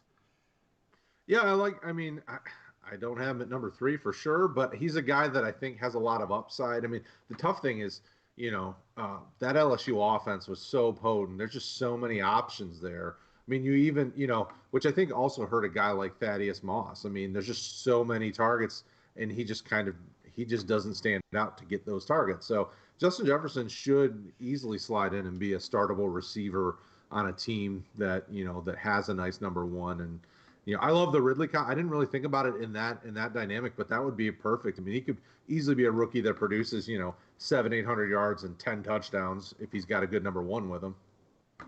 What about you, Rick? I already talked about Justin Jefferson, how I need to research more. Okay. We'll be, if we talk, for one, this receiver class is kind of nuts because there's a lot of guys with potential. So if we actually sat here and talked about every single one of them, we would be here until the draft happened. Okay. Some big names that we haven't talked about. Henry Ruggs. I'm not even naming my guy yet. You probably figured it out by now. Ruggs, see, I'm scared. Rager, and Chenault. Where do these guys fall for you? So I have Ruggs 5, Rager 6, and Chenault 8. So Ruggs, look, I understand people that have him, top 3, even top 2. Maybe he is the first receiver off the board, Marquise Brown style, where a team just wants that guy that runs, 4-3 flat and wants to get it out there. I think he is a little bit better than Marquise Brown in terms of having a little more complete profile. He's not just the deep threat. I think he can do some of the shorter routes and take a ball and take it to the house, which is great. I have him at 5 because I think you have to scheme with him. I think you have to make sure you put him in position to succeed. I think if you line him up against a team's best corner, you're going to be sorely mistaken of what he can do. I think with the jam at the line, with the right safety coverage, I think Ruggs could be taken out of the game. I think if you start using him on jet sweeps and running screens here, and you have a good offense or a good tight end where you can pull that coverage down, you have a good run game. I think teams can get creative and use him well. But maybe it's kind of old school of me. But I still have the other forks that are a little more complete above him. Jalen Reagor is a player I've gone kind of up and down on. I've gone kind of really high on him last year. This year, I kind of went way down on him, and then a lot of people were talking him up, and I was like, I got to watch him again, and I was like, okay, he's not as bad as I thought he was. That's kind of been my back and forth. I think ultimately you have a player with speed, you have someone that can run a pretty full route tree with that speed, and that's something that's great. I don't think he separates as well as his speed should dictate. I think when he plays a decent corner, they can get in his hip pocket for most of the game, and he kind of becomes a non-factor. He's had some games where he's literally done almost nothing because he's been covered every time, and that always just gets me. So once again, kind of like Ruggs, like I think you got to use him in a creative way, and I don't think he's going to be, I don't think he's going to be a top 5 NFL receiver, but he could be a good, NFL player. And then Laviska, he's tough. Maybe once again, medical might be a reason for this. Maybe he was kind of beat up this year, but I didn't think he was very good this year. But you have a player at that size and that speed, like this is the guy that should absolutely just dominate everyone. And we saw him do it early in his career, as a freshman. And man, he just really had the opportunity this year. He has a quarterback that's is going to get drafted, and just didn't do it, man. There's some times he just gets taken down by guys that are 5 inches, shorter than him and 30 pounds, 40 pounds lighter than him. And it's like, what are you doing? How can you play against NFL players like this? And that scares me. But man, if he gets it together, he could be one of the best receivers in the NFL. So where do you put that? Where do you rank that? And to me, that's so tough. So eight feels like a good position where I think he goes in the second round. I don't think he goes in the first anymore. But you're swinging for upside, like DK Metcalf. You're swinging for upside, and Seattle used him well. And now he's a guy I wasn't high on, kind of like Laviska, but knew if a team used him well, it'd be good. And I think that's where we are with him too. Brad, what were your thoughts? Hey, my guy wasn't 15, so you can quit your smirking over there. Man, he just said so many wonderful things about him. No, I think, and that's a tough thing. I love Chenault, but man, this is for me. This is where the injuries are my concern. The dude's always hurt. Like Reagor got hurt a lot during the season, but he played through it, and he could still be semi-productive when he was hurt. Chenault, when he gets hurt, you might as well just say the game's over. And in fantasy, I'm not touching that. Like that's not something I'm touching with a first or an early second round pick, or maybe even kind of mid-second. I mean, in fantasy drafts, he's got to fall in the late second round before I really start considering him, and that's tough because he's such a gifted athlete, and like you said early on, he was just fantastic. So I hope he bounces back, because then that makes us all look stupid and he becomes a wide receiver 1. But that's tough. What about you, Rick? What do you think about all this? Well, Reagor's been bouncing between my number 2 and number 3, so that was the guy that we were talking about.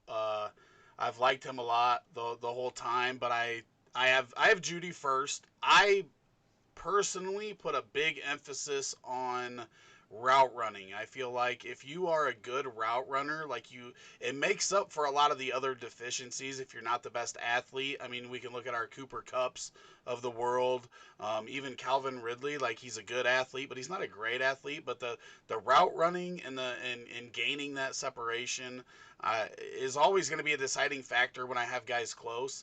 And I feel like them top 3 guys for me personally are all splitting hairs again. But this class is so deep. So Chenault, I think if you wait till the late second round, you're making a mistake because of the upside, the high end upside, and when you get into that second round, like that's going to be the deciding factor for me a lot.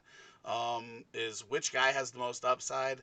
But yeah, I mean the injuries again. We talked about it a little bit earlier, but that is worrisome with him because it's been like just multiples and varieties and then like you said, he has disappeared. And the further I've looked into him, I had him a lot higher than I do now when I first started the process. But factoring in everything, he has dropped. Ruggs for me, I'm probably not since that those guys are all so close in that range. I'm probably taking another guy over Ruggs if I'm drafting today. If he would land, like if he happened to land in Kansas City somehow, then maybe I would prioritize him over somebody else. But that's where I'm at with him now. So who do you have 7? I don't think we heard 7. Yeah, 7. I have Denzel Mims out of Baylor, and he's one of those players that when I first evaluated him, there's not a ton of plays to evaluate, and every play he was catching the football or the pass was thrown to him, I rated him really well. But then it's like the production was not very good, and what's happening here, right? So sometimes I get scared with that. Like maybe there's something here I can't see, or if I'm looking at the broadcast tape, it's like maybe I'm missing something. So I kind of had him low. And then the Senior Bowl, I was like, look, I really want to watch this guy, and he dominated every corner, every one-on-one. Denzel Mims was past them, was dominating, was physical. I was like, okay, maybe this is legitimate. Maybe Baylor just really stunk at using him, even though they pass the ball all the time, and their coach is now in the NFL. Like you'd think so. And then comes the combine, and he blows that up. And so kind of every step, the boxes have been checked for him, but just that that production and consistency is not there, and that's always a fear because I've definitely had these type of players that have bottomed out and not done much. But I think he's going to go in round 2 or 3. I think the athletic profile is there, and I'm excited. I hope he goes in a good position. We get to see him play because he's a player. I think if he ends up in a good spot, could be really, really good and a better NFL player than college player.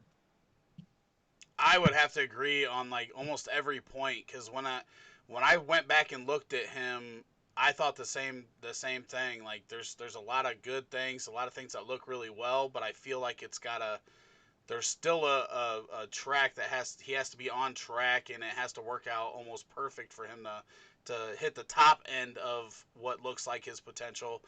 Brad, what were your thoughts on Mims?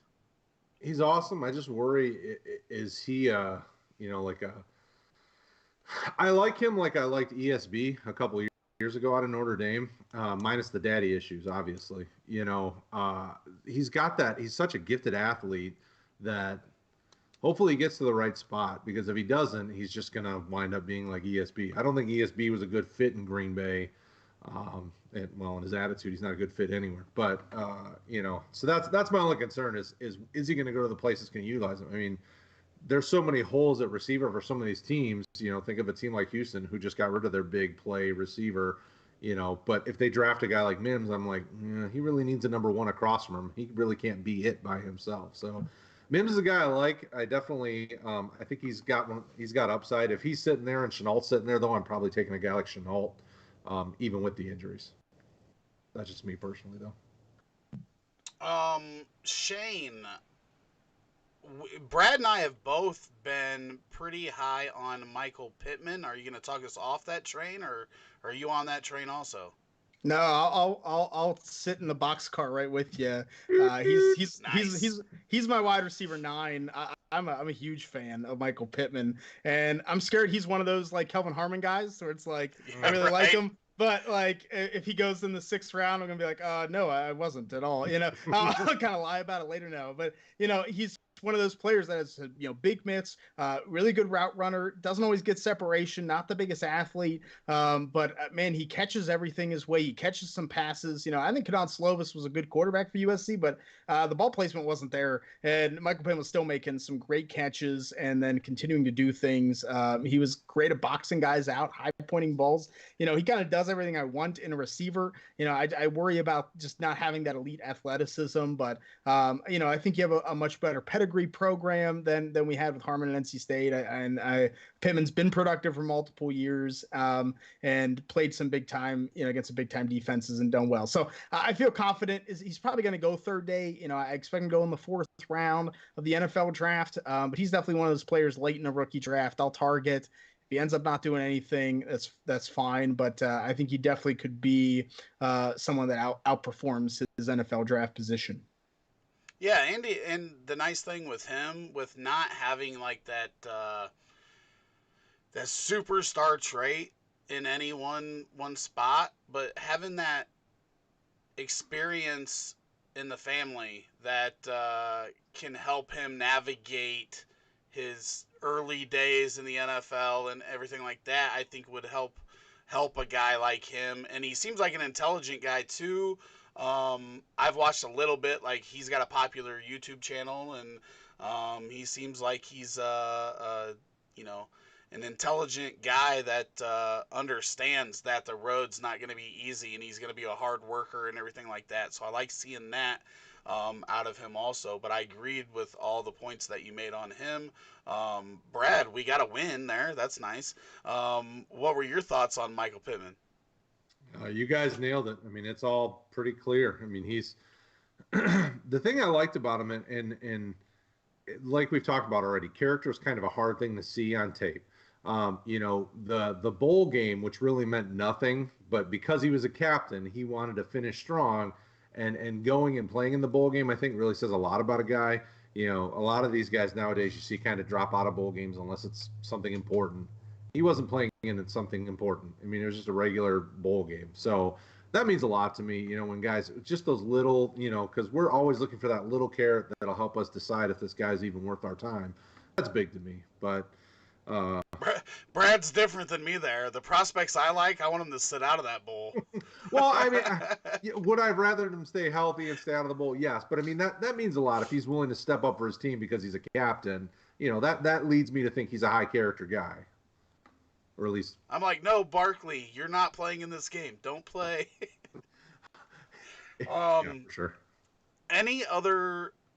There's a couple names that I'm thinking of. Any other wide receivers that you like? I mean, this receiver class is so deep with guys that could do it. Like, who are the guys that you really like beyond that number 9, 10 spot? Oh, I mean, it's tough. I just want to read down the list to 21 because it's so deep. Do it. I like all these guys. There's no one that I look at and I'm like, Here, before you read that, I got a question for Sure. you because you may name this guy. Chase Claypool, pre-combine, post-combine.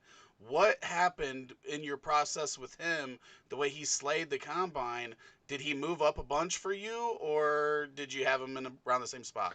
No, he definitely moved up a bunch for me. I knew he was athletic. I didn't expect that, and I still think there's issues there. I have him at 13, and I think that's probably about where he'll go, maybe a little bit later than the 13th receiver off the board. But that to me, that's upside. When you have that size speed combination, that's going to move you up my board almost no matter what, because there's something to work with. I think he still has issues, catching the football and actually putting that speed to use. But I think he's a good player. Like, I think there's big upside there.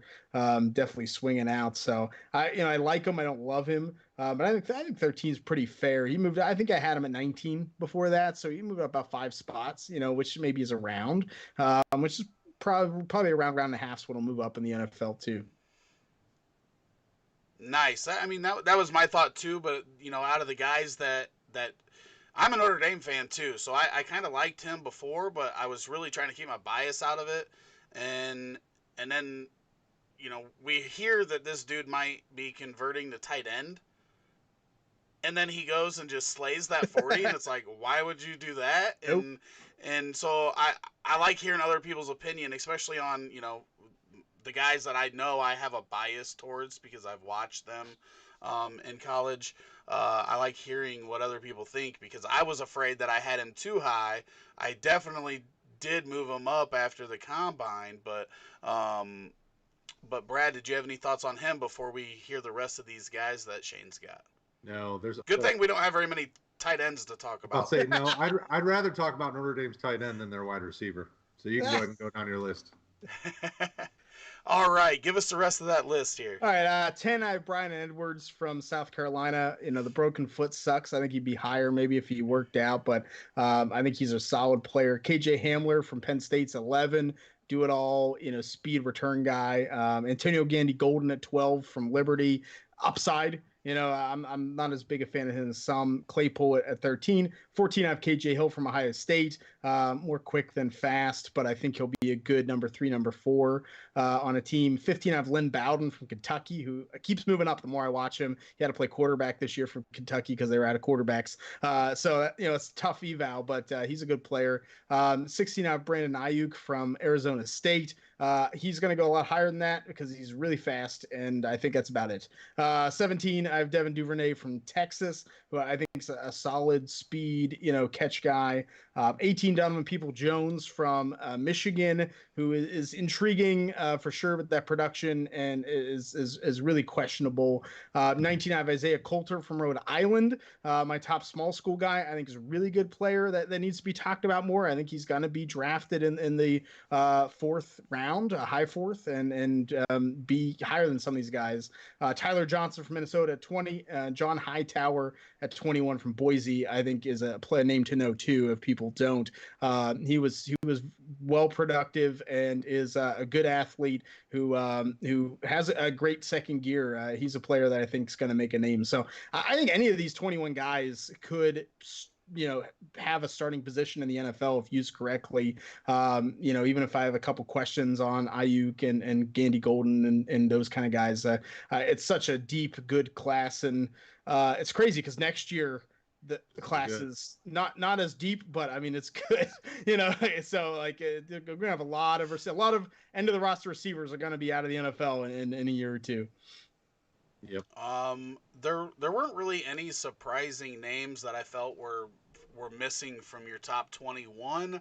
I know some people are higher on Isaiah Hodgins.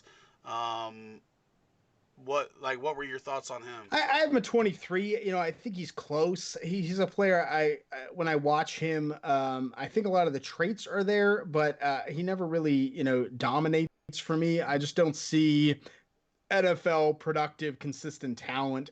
I think he's a player that is a little bit limited in the routes that he runs. I think he's got a lot of wasted movement in his steps. I think that's going to be a big problem in the NFL. I don't think he gets off the line super well, but he has good hands. He can get deep. He's kind of sneaky athletic. When you're not expecting it, he can kind of break away sometimes from corners.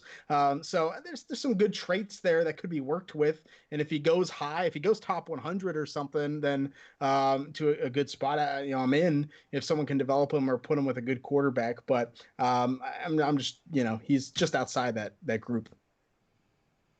Brad, did you have any thoughts on any of those guys that he named and where he had them, or what do you think? No, I don't. I mean, I don't. Where people rank guys is irrelevant to me. I mean, like, who you like more than me is fine. I appreciate that. I think Coulter's going to be a name I look at more just because he said him, and I've heard the name and I watched a little bit on him, but definitely didn't think he was. I didn't realize he would be top 20 to some of these guys, so I'm definitely intrigued in that. DPJ is a guy that, I'm a Michigan guy. I'm originally from Detroit, the Detroit area, and I'm a big Michigan guy. I hated the way they ruined Tariq Black and DPJ. Big high-end recruits coming out of high school that went to Michigan and just got crapped on by a terrible offense, poor quarterback play. And you saw it when he went to the combine. I mean, he didn't run an amazing 40, but he had some other things that stood out to him that I'm like, man, I really hope that he goes somewhere in the NFL and produces, because the kid seemingly has talent, but was just brutalized by Harbaugh in that terrible offense. But other than that, I mean, it's a good list. Solid. This class is huge. It's so good. Yeah, I think my issue with him is I've watched receivers and really bad offenses, and if you're that good, the ball gets in your hands, and it didn't, in big games he disappeared. I graded Nico Collins as the best receiver at Michigan, and I'm with you. Look, Shea Patterson got worse as time went on, and the offense was poorly planned. Like it wasn't good. But man, I have problems. I'm with you. I hope he goes somewhere where someone can take those talents and mold them. My fear is he never developed, maybe because of those things, and that's going to be a big barrier to the NFL. But 18 in this class is pretty good, and obviously that athletic profile and pedigree is there. So, Deion Kane 2.0. Gonna Gonna get hype at every level in lack production. Unfortunately, Michigan's got a few of those guys. Streak Black will be next year's version. Yeah. Hopefully they get that figured out. Definitely a freak athlete. Like he could and should be very talented. It's just, man, when you see those guys like as hyped as him, as hyped as Deion Kane was coming into college, Yeah. and then lack that production, and then I just know that DPJ is going to land in a spot, and everybody's going to make a case for him to be way higher in the wide receiver rankings, and I think I'm just going to avoid that when it happens. Paul says DPJ is Tarzan, but a mental midget. He gets bullied. So Paul doesn't seem to be a big DPJ guy either. So he also said dumb teams fall in love with big time athletes. Someone like the Jets, Browns, or Jets, Broncos, or Bears are going to draft Claypool and regret it in 18 months.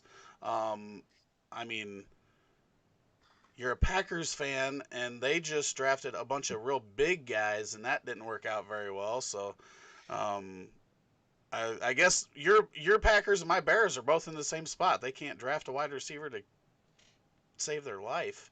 Kevin White, thank you very much. Okay. Tight ends. I think this one should be pretty short. I think this is the worst tight end class we've had in a couple years. Personally, am I wrong though? No, you're not wrong. I mean, and it's tough because I don't think any of these guys are a first rounder. I don't think any of these guys are, top 50 players. And so, I feel like my rankings in my top 4, I could shift around however I wanted to, and even past that. A lot of these guys just don't excite me. So I don't know. I'm sure we'll get one or two kind of gems. There's a couple developmental players, but I think it's a tough tight end class. I think you got to look for blocking ability. You need a guy usually that can block. Most teams still have them block at some point, so you got to be able to pass block a little bit, steal an edge for a run. You don't have to be great anymore, but that's big. But look, we saw blocking tight end go in the top 100 last year to the Bengals, so some teams still want that. And I think a lot of the same things as receivers. To me, I definitely prefer a tight end that, along with those receiver traits, will also find holes in zones. I think that's such a big thing, a tight end, even more than receiver. And when you're playing zone coverage, where do you kind of settle in and find that? Because I think we see a lot of teams utilize their tight end more against zone coverage in the NFL. So, and then I look for the typical receiving abilities on top of the blocking, on top of that. And I think that size and speed combination can be pretty big. So it's, I think it's a tough position to evaluate, especially because the tight end is getting used less and less and less and less in college. It's almost going by the wayside. I play college fantasy, and drafting a tight end is like sticking a nail through my eye. It's just the worst thing that you can try to do, and it's so tough. So trying to project these guys the NFL just gets even harder. Yeah, definitely trying to figure out that range of how good of a blocker are they? Like, you don't want them to be terrible, that they're a liability when they're on the field, because that'll keep them off the field, but not wanting them to be too good, because then they basically become an extension of the offensive line. I think that we've seen that with O.J. Howard and And then TJ Hawkinson, who exploded in the first game, but then was asked to block so much the rest of the year that when you're blocking, you can't run routes. And that means you're not catching the ball. That's such a hard thing to figure out who's going to be where, because I think both of those guys could be great receiving tight ends and just, murder people, but they're really good blockers too. It's tough. Tough. So if we were going to force you, gun to your head, who you taking first? My top tight end probably won't be the first off the board, but I like Bryson Hopkins from Purdue, and he's a player that, hey, maybe even goes outside the top 100, but he has consistent production for multiple years. He's a willing and solid blocker, not exceptional. And, he can drop the ball sometimes, but he has athletic ability to win in coverage and has some ability after the catch to make guys miss or give a little power. So, I think if you put a gun to my head and said, hey, one of these guys, only one, is going to be a starter in 5 years, I think Bryson Hopkins would probably be that player. I think there's the next three have more upside for sure to me, but I think Hopkins is as solid as it gets. And that tells you how bad this class is. I don't disagree with you on the top four and being interchangeable and could probably move all over depending on where they go. I think Brad's much higher on him than me, but Cole Kmet is both of our number one.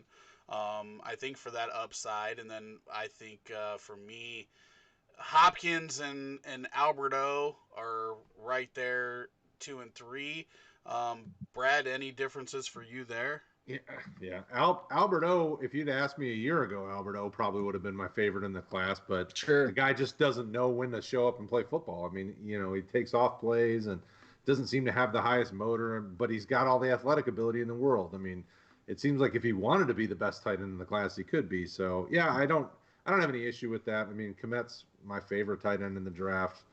But Hopkins is right up there. I mean, none of them are amazing. They all could be out of the league in 5 years. They all could still be. I mean, it just depends on how hard they're going to work and what else we get. Because, the tight end drafts haven't really been amazing in the last couple of years. So I think that goes to what Shane was saying about the way college isn't using the tight end the same. Did you say they really have or haven't? Haven't. Sorry. You haven't liked the tight ends the last few years? I mean, there've been the top end ones are pretty nice, but there haven't been like a really solid class. Yeah. Yeah, I definitely agree on the depth. I was just like, damn, dude, I feel like there's been a lot of great top end guys like that have 1, come 2, out. yeah, like sure. Fant, Hawkinson, and Goddard, and Gesicki finally looks like he's gonna turn into something. And Mark Andrews. I mean, there've been some really nice ones, but not a real deep class like we've seen. Maybe even the ancient wonder Hayden Hurst is gonna be all right. Here he comes. Don't call it a comeback. All right, we have a couple questions here. I know we've went longer. I know I'm tired, so we'll get this over pretty quickly. Your work buddy says, "Great show, guys. Question: Rookie of the Year, Defensive Rookie of the Year. He wanted our top 4 or 5, but if you guys had to pick one from each side, we'll go ahead and start with you, Shane. Who do you got offense? Who do you got defense?" I think Burrow and Herbert are the obvious offense guys, and then I think those top 3 running backs, if they have a crack, I think offensively, Taylor Swift, Dobbins, all of a shot. I think Taylor Swift. She is. It's always popping up. I think defense. I think Chase Young definitely. I don't know in that Washington system how he'll go if he goes there. And then kind of a sleeper. I think Kenneth Murray out of Oklahoma. If you get a linebacker that's going to start in the middle and have having same tackle numbers, they can have a shot at defensive rookie of the year. So I like him too. Brad? Yeah, I think it kind of has to be Burrow just because I expect him to really come into his own as the year progresses. As long as Cincinnati doesn't get him killed, as long as Jonah Williams comes back healthy and they keep his blind side protected. From the defensive side, I like the Kenneth Murray pick. I was thinking another linebacker. I was thinking Patrick Queen from LSU. I really like his. He doesn't remind me of a Devin White type, but he has a lot of athletic ability like Devin White had, which I think in the right system if he gets to play early, though. I mean, he could also be a guy that doesn't start early. Yeah, it's just hard to tell. This linebacker group, I think, has a lot of upside, but it's just hard to see, how that pans out. So, what about you, Rick? Just because both of you guys said Burrow, I think I'll go Jonathan Taylor.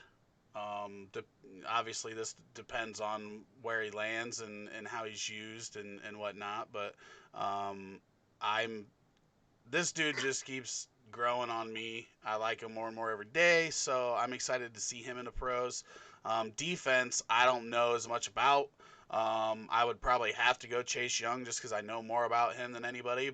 Um, Paul says but yeah, Kyle that's Duggar, if that helps you. um, okay. CXK over on YouTube says, thinking of moving AJ Brown given the Tannehill extension. What is a good haul I can get? 2 QB, 2 tight end, point 0.5 PPR. Um, I personally find that interesting I because don't know I that would I'd want to feel move him. that's my thing is that like he had that success with Tannehill last year. I don't. If you're saying that you're trying to move him high, then I understand. If you're trying to get value, if you don't think he's going to be that good, but if you're worried because Tannehill stayed there, I don't know why you would be. I don't know why you'd be worried about that extension. Personally, I wouldn't want to sell him because of that. Um, I can kind of understand it because I feel like last year we saw probably the peak Ryan Tannehill, right? And it's kind of what you're saying about selling AJ Brown high is like I'm not sure Ryan Tannehill can do better than he did ever, So I think it's only down from here. Now that doesn't mean that AJ Brown can't be better and be more consistent, obviously all year. But in that kind of league, I mean, I think it's a tough move too. I think in a traditional league, I'd probably look for future first and maybe a mid first this year. I think you could get that haul for him. But I think go out. Try you can try for any tight end outside the top two if you need a tight end. Two tight end is rare to come by.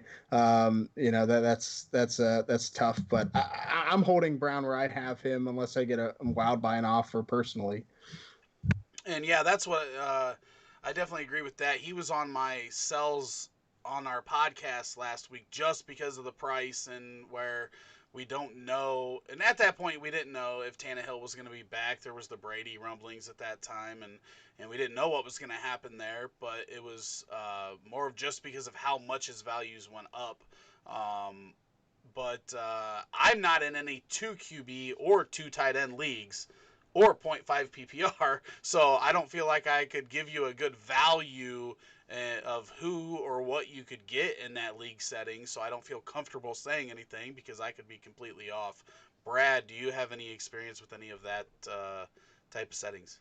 Yeah, I mean, when you're thinking about a guy like AJ Brown in the big scheme of it, I mean, you're probably going to want to ask for another young receiver with upside or a young player with upside and a pick of sorts if you're going to try to sell high on him. But at his age, I agree with you guys. You don't want to move him too soon because he's going to be there long after Ryan Tannehill is, or he's going to be in the league long after and probably still producing at a fair level. So I probably would hold him. If you're going to get something for him, I'd ask for a young player and a pick or multiple picks or, something like that. Gonna need to be a lot. Okay. Yep.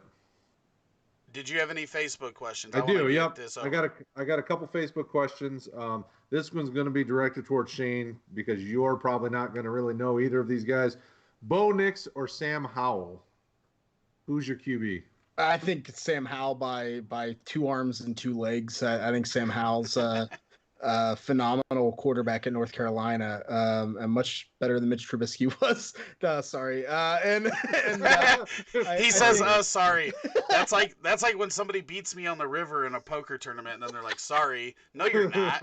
That was a good needle. Take credit for it. but no, I mean, I think he, as a freshman, he was phenomenal. I think he has potential to be the number one overall pick, and I don't think Bo Nix is quite there yet, but you never know.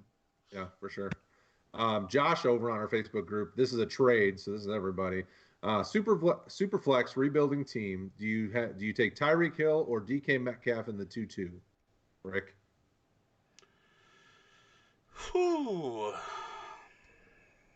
DK Metcalf and the 2-2. Yeah, so you're looking, I mean, you're I probably don't picking think up receiver. I don't think that's enough value for Tyreek Hill. I think you need more. I love DK Metcalf, but I'm not crazy enough to think that he is in the same tier yet as Tyreek Hill. So I think I would need more. I would probably, I don't know. What do you guys think if it was like the 1-8 in DK Metcalf? Would that be able to get it done for you, or is that still not enough? I mean, at that point, you're saying DK Metcalf and a guy like, if this is super flex, so you're probably thinking one of your back end running backs. So Cam Akers, if he's your number 4 running back, or, T Higgins, or your number 3 wide receiver. I mean, so that's quite a bit that you're getting for Tyreek Hill. So I wouldn't be opposed to it. That's for sure. I mean, I love DK Metcalf, but Tyreek Hill is, a top 5 wide receiver if all things are, aside. So what about you, Shane? What do you think? No, I think Tyreek Hill was for that trade. I think I would do Hill for Metcalf and probably the 1-7 or above because you're kind of guaranteed, Judy or Lamb. If you want to talk receiver replacement or one of those top running backs or Herbert, So, but I think that's what it would take. Awesome. All right, I think we're Paul's all got about another. this. Paul's got another question. Okay. This will be our last one. So this is Shane specifically. He wants to know your ranking of these guys: Brevin Jordan, Kyle Pitts, and Pat Freiermuth. Yeah, I have Brevin Jordan, tight end of Miami, number 1. I think he's just an athletic freak and could be god dominant in the NFL. I think he's a first round pick next year in the real NFL draft. I think Freiermuth is 2 from Penn State. I think he's more solid, can block, can catch. I think he could be a late first round pick in the NFL draft. And then Kyle Pitts, I have in the second. I think there's some potential. I want to see more with him this year. I think it'll be a good eval with more consistent offense in Florida. So I think next year's tight end class a lot better than this one because you have those 3 guys. So Nice. Thanks. That's exciting because I like to get my tight ends in the rookie drafts where they're cheap instead of paying George Kittle prices for them later. um, Shane, we really appreciate you coming on. Been awesome Obviously, talk. 2 hours in, um, you're probably like, this wasn't supposed to happen. Uh, we really appreciate it. Why don't you tell everybody again where they can find you? yeah. No, I appreciate you guys having me on. That was fun. It's always fun just to talk football, especially at this time. And we're not doing much, and it's a good time. But you can find me on Twitter at Shane P. Hallam. Find me over at draftsite.com if you want to see my 2021, 2022, 2023, or 2020 mock draft, then you can find it over there. I have all my drafts over there, and FakePigskin.com I write for, and Steel City Insider at Scout.com I write for as well. But yeah, thanks for having me on. Thanks to John for hooking us up, and we'll have to do it again sometime. It was a good time. Oh, Yeah, absolutely. awesome. Maybe after we get this NFL draft in, we can go back and look and see about landing spots and whatnot. Um, Everybody, you know where you can find us: RotoHeat.com, Facebook, RotoHeat. We've got the Dynasty group, 1,400 members in there. Always filling leagues and taking polls and answering questions. YouTube, we got a lot more content that's about to drop. We've had a little hiatus. I've been really busy with this with my business and this coronavirus issue. So we're gonna be back on top of that. And Brad, any last words? No. Just keep it locked here. Thanks again, Shane. It was awesome talking to you. I really appreciated you dropping some knowledge on us. So keep in touch, man. Thanks again.